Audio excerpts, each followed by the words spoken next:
in such a different way that everybody else seems to be doing, in a very practical, this is how you can sort of get into the workforce, which is not really something that they get from any other source, right? Right. Yeah. So people who know what they're doing, going and saying, this is my personal experience.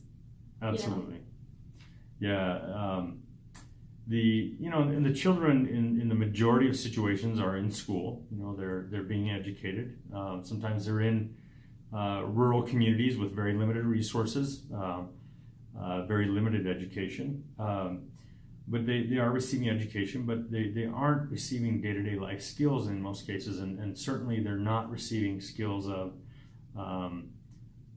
thought patterns and I was born into failure and therefore my life is going to be failure, right? Is kind of the way that they're programmed to think. And there's few of them without the help of other resources and people teaching them that doesn't have to be their reality. There's few of them that can rise above. And so we're trying to connect those dots of just because you were born into rough circumstances doesn't mean that has to be your trajectory for the rest of your life.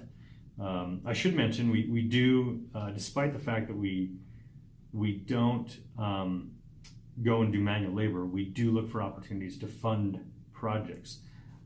So, for example, in Dominican Republic, we're working with an orphanage that the roof on the orphanage is literally a black piece of plastic. So on our next return trip, beginning next year, we have built into our retreat a budget that will allow us to pay for the materials and a local contractor to put a roof on that building.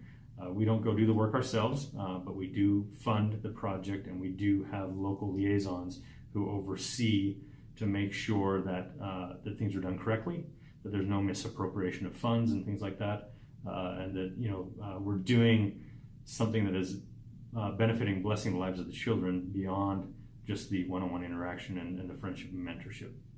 That's great.